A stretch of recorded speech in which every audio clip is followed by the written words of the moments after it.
Hey, what's up? It's Fuel Your Life Friday. Let's go.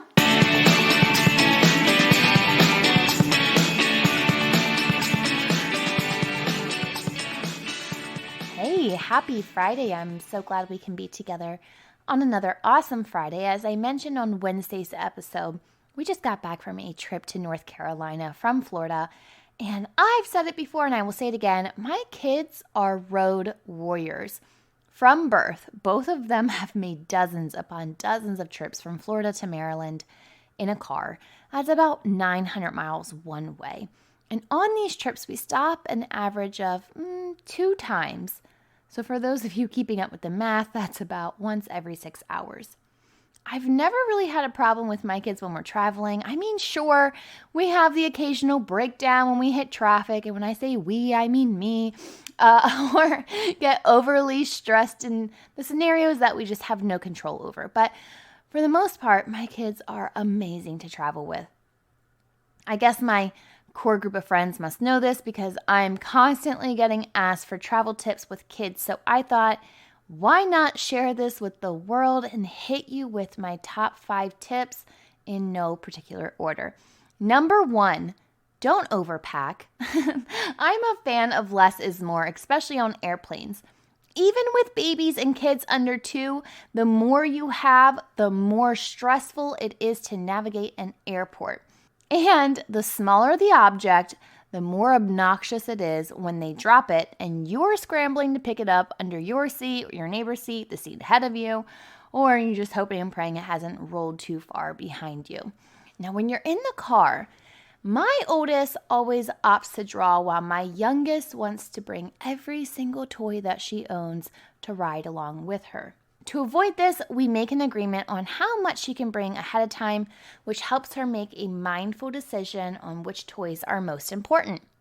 Oh, and reverting back to that drawing part, if you're going on a long road trip, skip the crayons.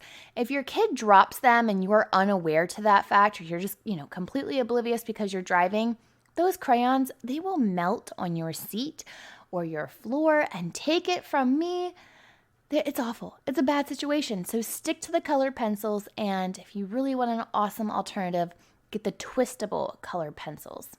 Number 2, consistency is key. One of my former clients, who was known as the sleep lady, always preached on the consistency of maintaining a good sleep schedule when they're traveling. This means limiting how many different places you stay at, aiming to keep nap time around the same time, not allowing them to stay up late, etc. So if you have a child under the age of 5 and you need help getting your child to sleep in general, or even want some more good sleep tips when it comes to traveling, check out thesleeplady.com.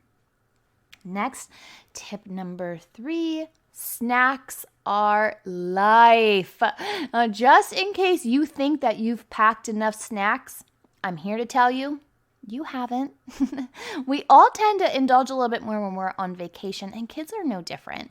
If you're traveling on a plane, crackers, chips, granola bars, they're all great to put in Ziploc baggies and just throw into your carry-on. My kids also really like beef jerky and the cheese sticks for a little protein boost. If you're on a road trip, do yourself a favor and pack a cooler. For this last trip, I made muffins, brownies, and cookies before we even left. And also, my oldest daughter, is a milk fanatic. So I reused one of her plastic water bottles. I filled it up with milk that we had in the fridge. So not only am I giving her something that she likes while we're road tripping, but it's also a time and money saver. Not to mention, it helps me clean out the fridge before we go. So pack all the snacks, everyone. All of the snacks. Tip number 4, schedule in breaks. I like to save time and get to where we're going as fast as possible. I mentioned earlier that when we travel back north, we aim to stop twice. So what we do is we roll our gas stops and potty breaks all into one stop.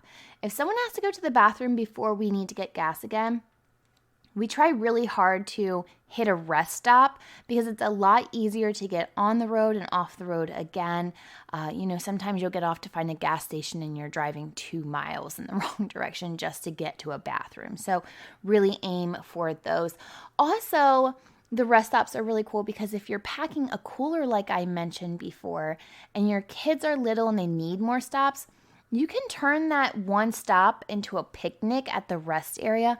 Let them run out some energy, sit outside, eat their meal or their snack, and then get back into the car. Okay, last tip. Let your kids know the plan ahead of time. So unless it's a straight up surprise, letting your kids know the plan ahead of time helps them understand what to expect. Now, I do this with basically everything with my kids, regardless if we're going on a long trip or we're going to a birthday party.